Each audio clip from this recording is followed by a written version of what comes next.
इंतहाई काबिल सद एहतराम मोहतरम व मुकर्रम मुअज़्ज़ज़ सामीन हज़रात, आलमी तबलीगी सालाना इज्तिमा रायगढ़ का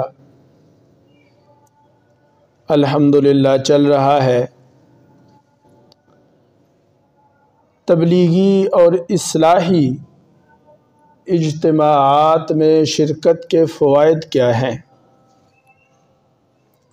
और दावत व तबलीग का काम किसके ज़िम्मा है, इस मौजू पर दो तीन बातें आपकी खिदमत में अर्ज़ करूँगा। अल्लाह ताला से दुआ है कि अल्लाह ताला हक़ सच कहने की तौफ़ीक़ अता फ़रमाए और जो कुछ कहा जाए मुझको और आपको अमल की तौफ़ीक़ अता फ़रमाए।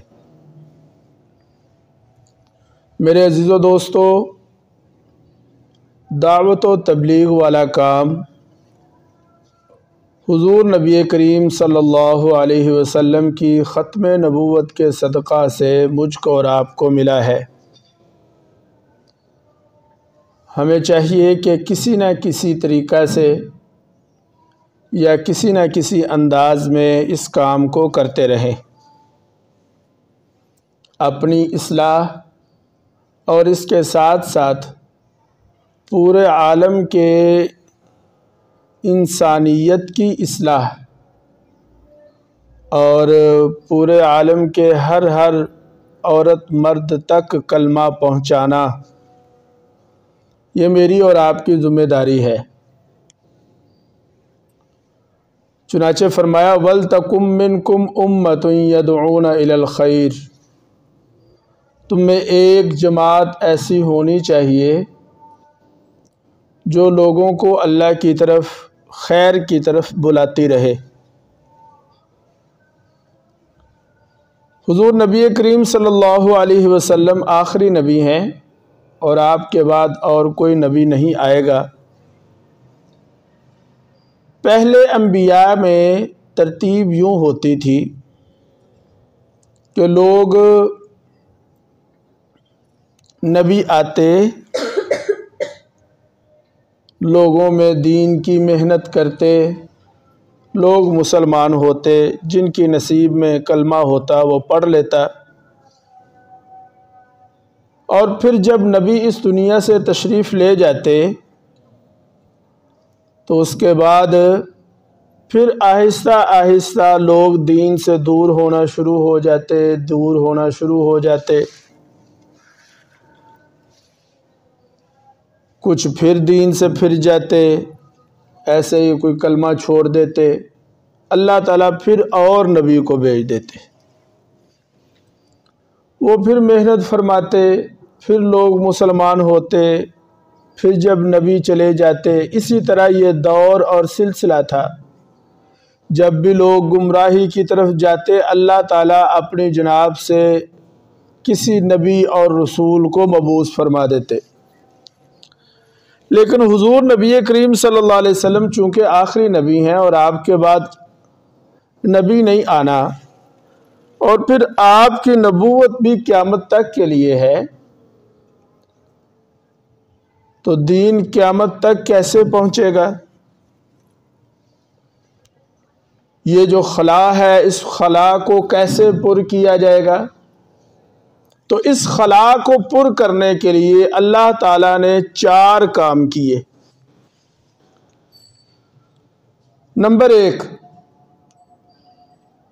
हमारे नबी सल्लल्लाहु अलैहि वसल्लम पर जो दीन और शरीयत की सूरत में किताब नाज़िल हुई यानी कुरान मजीद, उसकी हिफाजत का ज़िम्मा खुद ले लिया। तौरात और इंजील ख़त्म हो गई, मिट गई, इसलिए कि उनकी हिफाजत का कोई इंतज़ाम नहीं था, उनके लिए कोई प्रोटेक्शन नहीं की गई।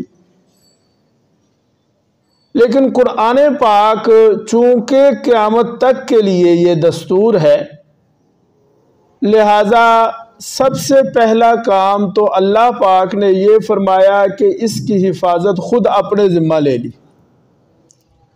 चुनाचे फरमाया इन्ना नहनु नज़्ज़लना ज़िक्र व इन्ना लहू लहाफ़िज़ून। इस ज़िक्र यानी कुरान मजीद को हमने नाज़िल फरमाया और हम खुद ही इसके हाफिज़ हैं। क्या हैं जी? हाफिज़ हैं। हाफिज़ का माना आप समझते हैं, हिफाजत करने वाला।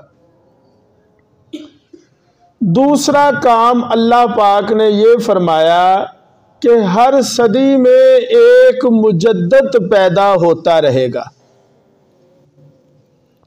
हर सदी में एक मुजद्दिद पैदा होता रहेगा। मुजद्दिद का मतलब ये होता है कि कोई ना कोई बंदा अल्लाह ताला हर सदी में क़यामत तक पैदा फरमाता रहेगा कि वो बंदा दीन को बिल्कुल निखारेगा, संवारेगा, जितनी बिदात और रसूमात दीन के नाम पर होंगी उन्हें अलग कर देगा। चुनाचे दूसरा इंतज़ाम ये फरमाया। और तीसरा इंतज़ाम गैबी तौर पर अल्लाह पाक ने ये फरमाया कि हुजूर नबी करीम सल्लल्लाहु अलैहि वसल्लम की पूरी उम्मत क़यामत तक के लिए कभी भी गुमराही और किसी गलत बात पर जमा नहीं हो सकेगी। नोट करें इस बात को कि ये मेरे नबी करीम सल्लल्लाहु अलैहि वसल्लम का मौजज़ा है और अल्लाह की कुदरत है कि इस उम्मत में यानी ये उम्मत आपके दौर से लेके क़यामत तक कभी भी पूरी उम्मत गुमराह नहीं हो सकती, बल्कि क्या होगा कि हमेशा कोई ना कोई एक जमात इसमें रहेगी जो हक पर रहेगी। चुनाचे फरमाया ला तज़ालु उम्मती ताइफा, फरमाया कि मेरी उम्मत में एक जमात ऐसी रहेगी काइमीन अलल हक, जो हक पर कायम रहेगी। सारी उम्मत गुमराही पर आ जाए ऐसा नामुमकिन है, इम्पॉसिबल।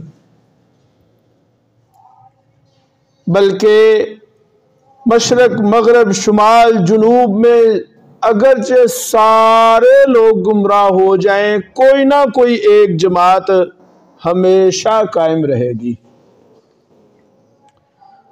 और चौथा काम ये फरमाया कि अल्लाह ताला ने कुरान पाक में अहकामात के ज़रिया से नबियों वाला काम हर उम्मती के ज़िम्मा लगा दिया। यानी मैंने अर्ज़ किया कि पहले लोग गुमराह होते थे तो अल्लाह नबी भेजता था, अब नबी नहीं भेजेगा, बल्कि अगर लोग गुमराह होंगे तो अल्लाह पाक ने हमारे ही ज़िम्मे लगा दिया कि तुम एक दूसरे की इस्लाह करो, एक दूसरे के कलमा की फ़िक्र करो, एक दूसरे की नमाजों की फ़िक्र करो। और इसके ज़िम्मन में यहाँ तक फरमा दिया, और ये मेरे और आपके समझने के लिए है, वईद भी है इसमें, लेकिन समझाने के लिए अर्ज करता हूं। फरमाया कि एक बेनमाजी की नहूसत 40 घरों तक जाती है।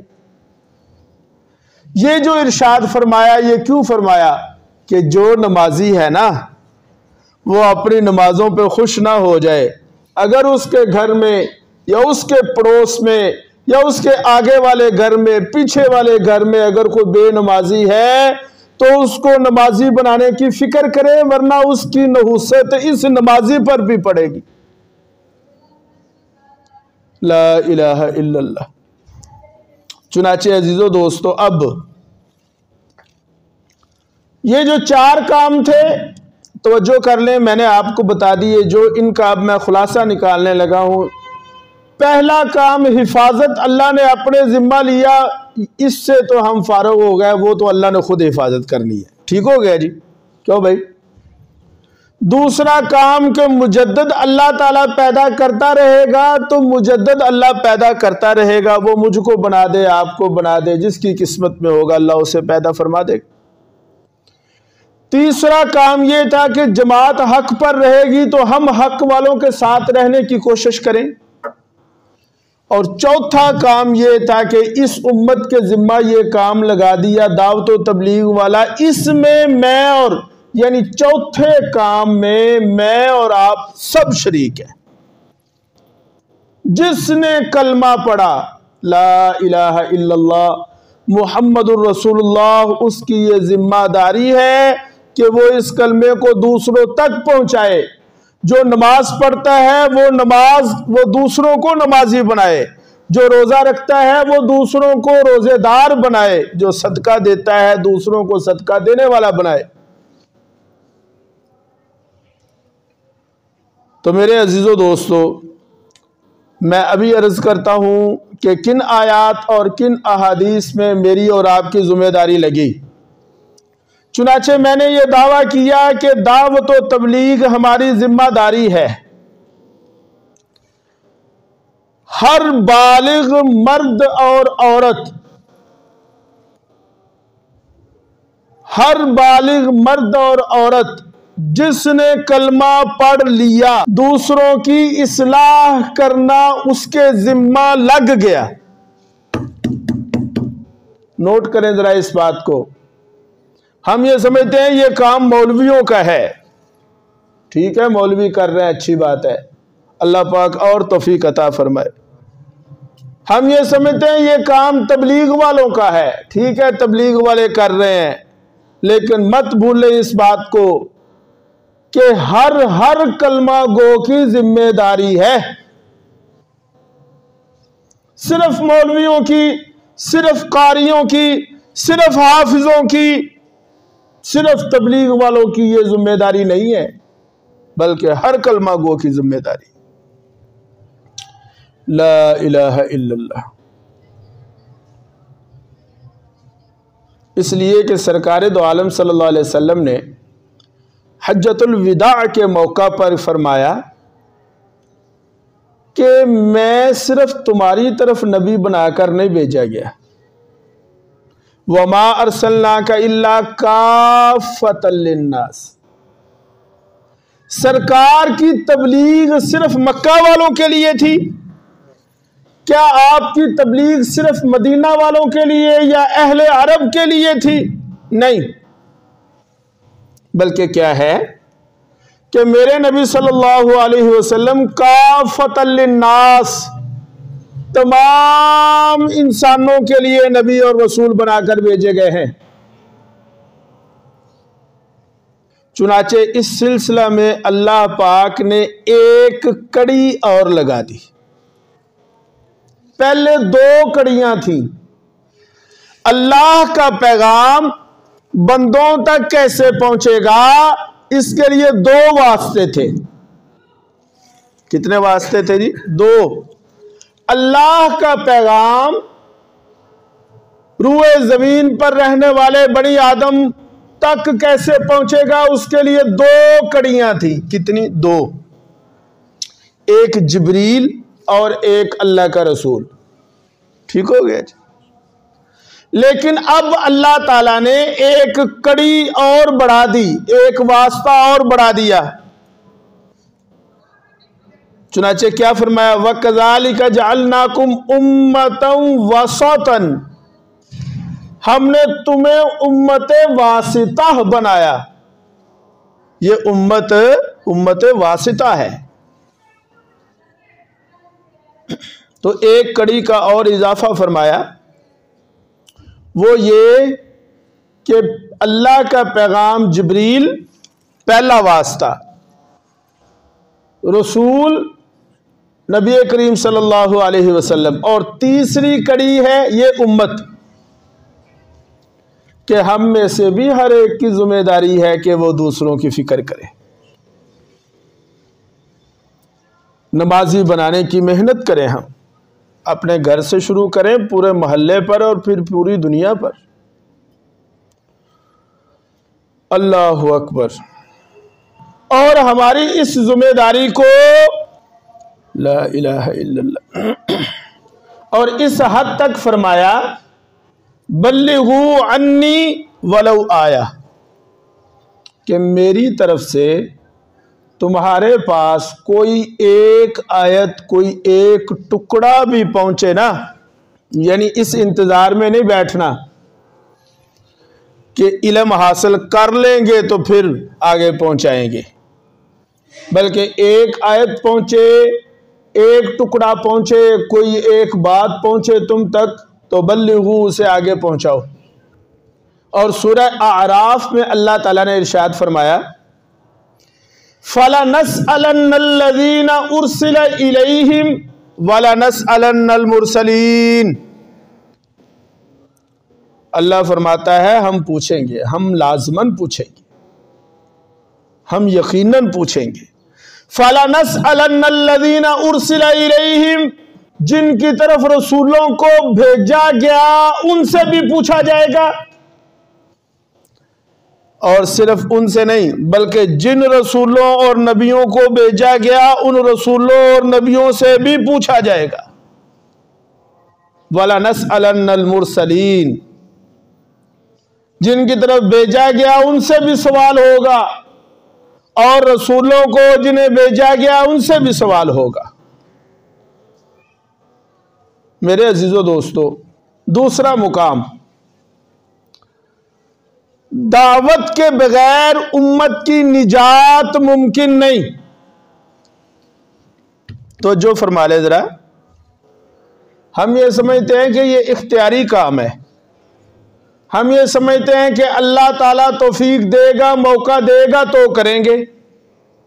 हालांकि अजीजों दोस्तों, हमें तो इस काम की हसासियत का नहीं अंदाजा।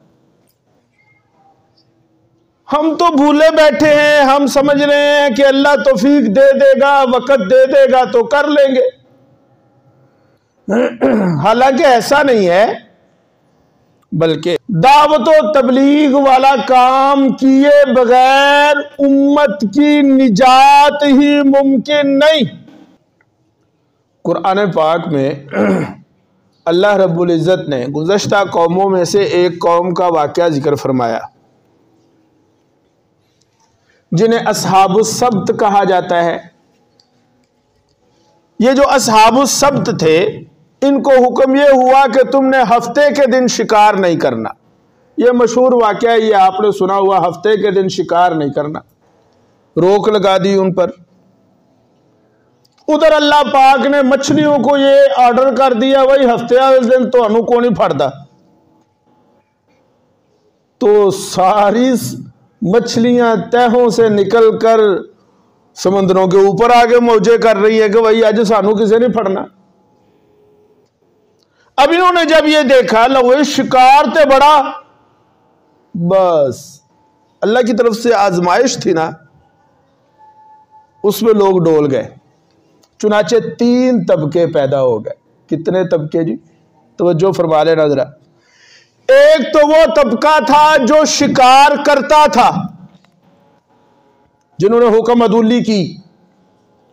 दूसरा वो तबका था कि जो शिकार नहीं करता था लेकिन चुप करके बैठा रहा।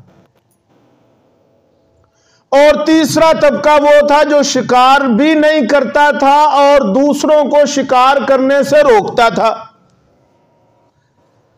मैंने कहा ये तबका वो था जो खुद भी शिकार नहीं करते थे और लोगों को भी समझाते हो खुदा दा खौफ करो, अल्लाह की तरफ से आजमाइश है, इम्तिहान है, ये आजमाइश के चंद दिन है, तुम इन दिनों को सब्र करके गुजार लो, उसके बाद मजे हैं।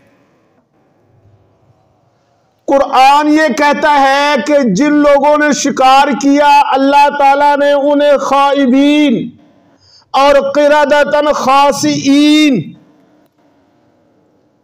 बंदर बना दिया, जलील कर दिया। और जो लोग खुद भी हुक्म अदुल्ली से बाज रहे और वो दूसरों को भी दावत देते रहे, समझाते रहे, उनको अल्लाह पाक ने निजात दी। 3 तबकात में से निजात उस तबका को मिली जो खुद भी रुका, दूसरों को भी रोकता रहा। चुनाचे फरमाया, फलम्मा नसू मा ज़ुक्किरू बिही अंजयनल्लज़ीना यनहौना अनिस्सू व अख़ज़नल्लज़ीना ज़लमू बिअज़ाबिन बईसिन।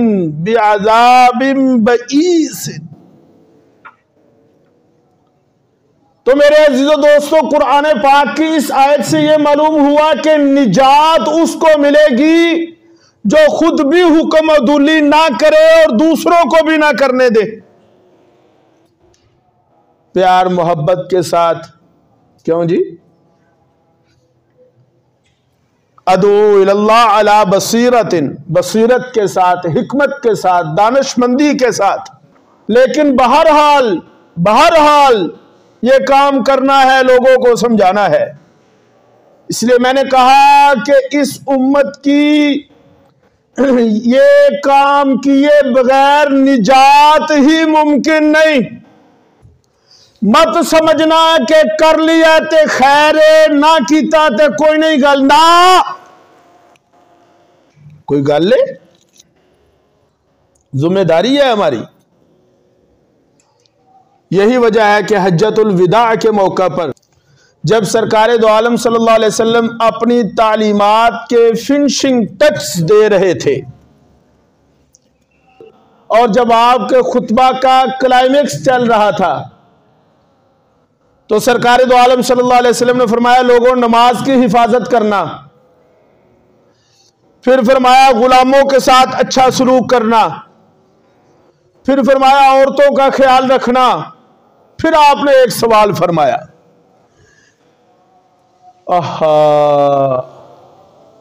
ये आखिरी खुतबा, हज्जतुल विदा का खुतबा। फिर उसके बाद तो आप को दीन मुकम्मल हो गया, कुरान पाक की आयात नाज़िल, कुरान पाक की तकमील हो गई। अच्छा, कुरान पाक की तकमील हो गई, फिर उसके बाद तो आप 2-3 माह बल्कि 2-2.5 माह ही रहे और आप इस दुनिया से पर्दा फरमा गए। और आप समझ सकते हैं कि किसी भी कौम का बड़ा या किसी भी घर का बड़ा, किसी भी खानदान का बड़ा आखिरी लम्हात में बिल्कुल सही नसीहतें करके जाता है। चुनाचे ये भी आपका आखिरी खुतबा। और तवज्जो फरमा लें, इस खुतबा के मतन को मैं आपके सामने जिक्र करता हूं। आपने फरमाया लोगों नमाज का ख्याल रखना। फिर फरमाया लोगों गुलामों का ख्याल रखना। फिर फरमाया लोगों औरतों के साथ हुस्ने सलूक। फिर आपने फरमाया अला हल बल्लगता रिसालता। अब आपने सहाबा को मुतवज्जे किया और मुखातिब फरमाया, ऐ मेरे सहाबा, अला हल बल्लगता रिसालता। अल्लाहु अकबर, अला हल बल्लगता रिसालता, क्या मैंने तुम तक दीन को पहुंचा दिया? क्यों जी, जो मेरी जिम्मेदारी लगी थी क्या वो मैंने काम कर दिया? और फिर आप सल्लल्लाहु अलैहि वसल्लम ने ये जुमला 3 दफा इरशाद फरमाया, अला हल बल्लगता रिसालता, अला हल बल्लगता रिसालता, अला हल बल्लगता रिसालता। बताओ क्या मैंने तुम तक दीन को पहुंचा दिया? देखो, सोच समझ के बताना कि मैंने तुम तक दीन पहुंचा दिया।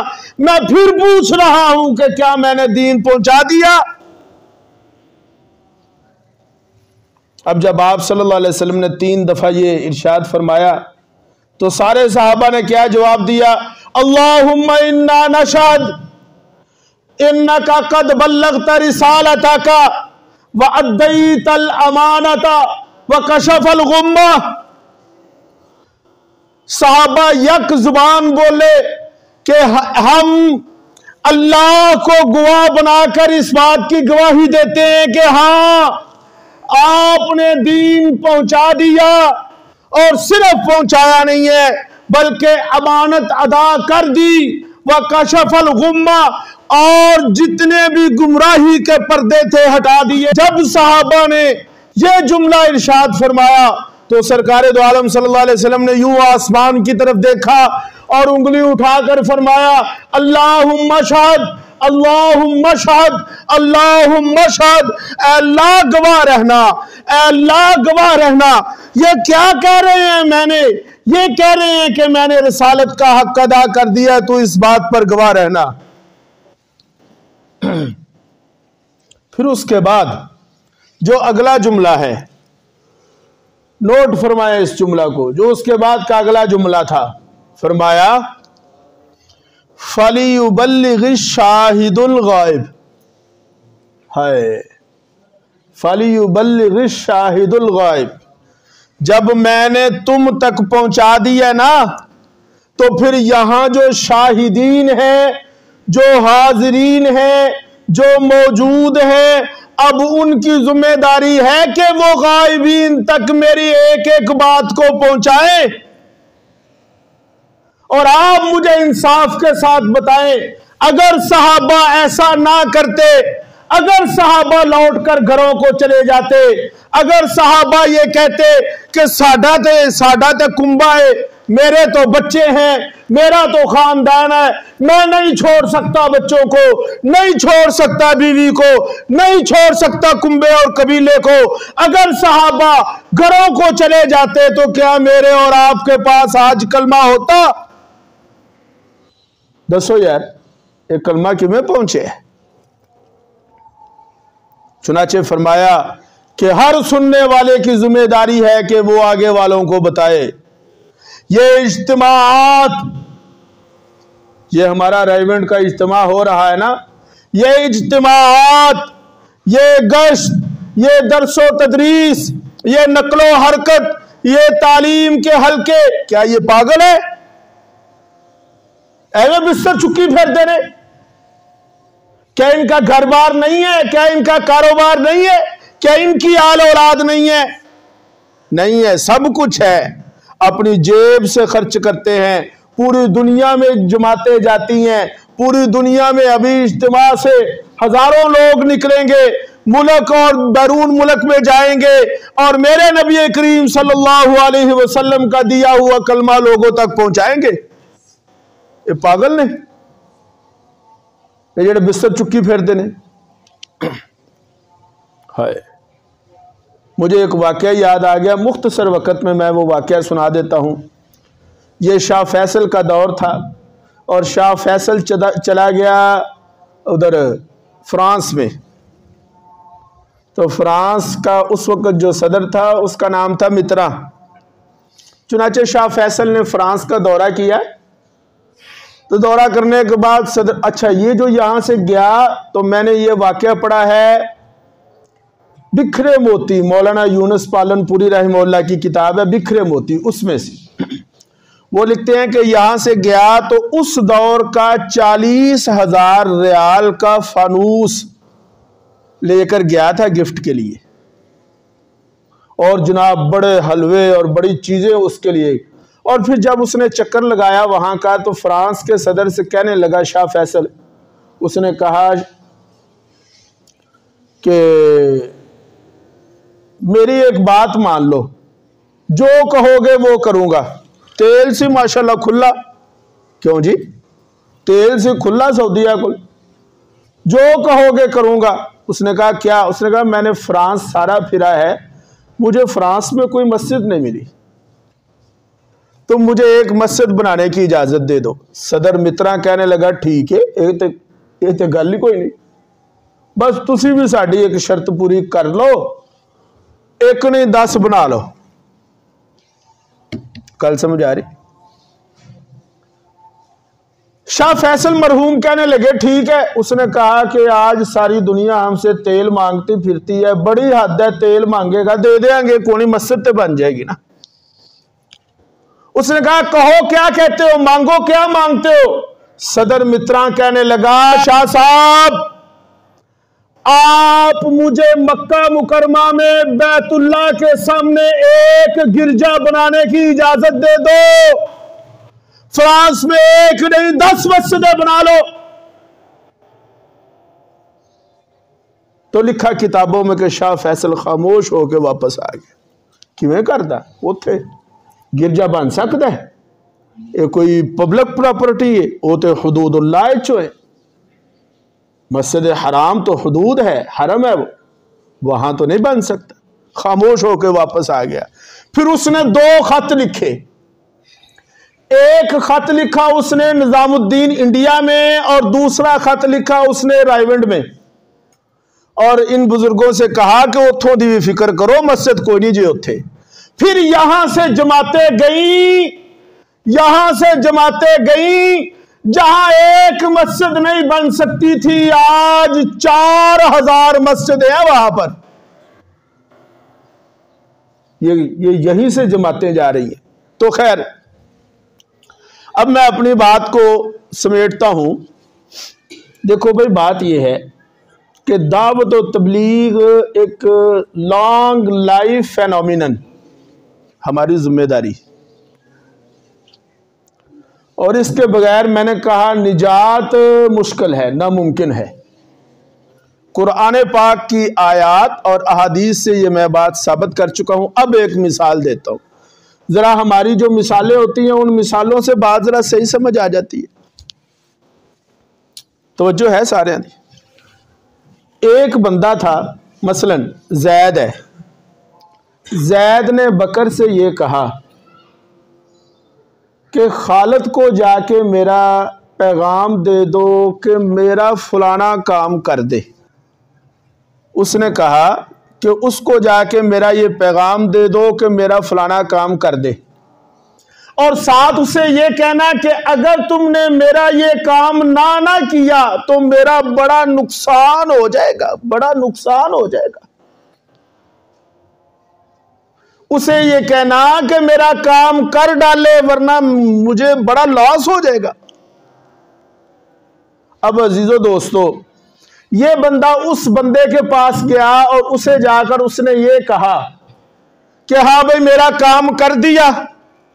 तवज्जो है ना यार, बड़ी तवज्जो चाहिए बिल्कुल। अगर हम ये मिसाल समझ जाएं, जिंदगी के रुख मुड़ जाएंगे। उसने जाकर उसे ये कहा कि तुमने मेरा काम कर दिया। उन्हें आखा मैं तो नहीं कीता। तो आप मुझे ये बताएं, क्या वो बंदा सर नहीं पीट लेगा?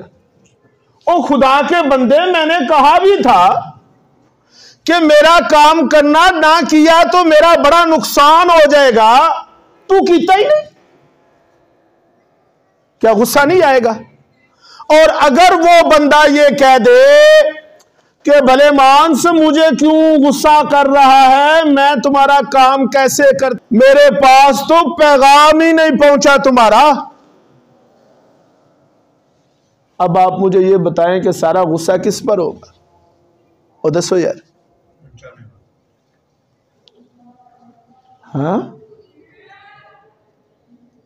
क्या तोपों का रुख अब उस तरफ नहीं हो जाएगा जिसने पैगाम ही नहीं? ओए अल्लाह दे बंदया, तू मेरा पैगाम ही नहीं पहुंचाया, तेरे नहीं पता मेरा कितना नुकसान हो गया? क्या तुमने मेरा पैगाम ही नहीं पहुंचाया? देखो, जिसने काम करना था उसने नहीं किया। पहले गुस्सा उस पर था, फिर उसके बाद जब उसने वजाहत की कि मुझ तक तेरा पैगाम पहुंचाने वाला नहीं पहुंचा, पैगाम नहीं पहुंचा, अब सारा गुस्सा उस पर। क्या आग बगोला नहीं हो जाएगा वो शख्स? क्या उस पर गुस्सा नहीं आएगा कि तूने मेरा पैगाम ही नहीं पहुंचाया? क्या आप कुछ कह सकते हैं? He is not responsible, he is not accountable. Allah. और क्या नौ इंसानी इस बात का हक नहीं रखती कि कल क़यामत वाले दिन बारगाहे इज़्ज़ में ये इस्तिग़ासा दायर करे? क्या नौ इंसानी कल क़यामत वाले दिन ये दावा दायर करने का हक नहीं रखती? क्या हमारे रब ये हैं तेरी किताब के कस्टोडियंस, ये है तुम्हारी किताब के रखवाले। अल्लाह किसी काफर से पूछे क्यों नहीं कलमा पढ़ा, और अगर वो ये कह दे कि मुझ तक तो तेरा कलमा पहुंचा ही नहीं, ओ गो आखे रब जी सानू का तो गुस्से होंदा है, उन्होंने पूछो जड़े आशिके रसूल सन, जो रखवाले थे दीन के, उन्होंने हम तक दीन पहुंचाया ही नहीं। तो क्या फिर अल्लाह का सारा गुस्सा किधर जाएगा? फिर और बोलो ना यार किधर जाएगा फिर, वो मुझ आप पर होगा। इसलिए ये हमारी जिम्मेदारी है। और ये जो सारी नकलो हरकत हो रही है और ये जो जनाब जमातें निकल रही हैं, मैंने कभी कसम नहीं खाई, लेकिन मैं कसम उठाकर, अल्लाह की कसम उठाकर कहता हूं कि ये जो सारी नकलो हरकत है ये सिर्फ इसलिए है कि हम उस इस्तिगासा में सुरखरू हो सके, कहीं हम भी ना लाइन में लग जाए। अल्लाह अकबर। अच्छा जी, मैं अपनी बात को यहां पर ख़त्म करता हूं।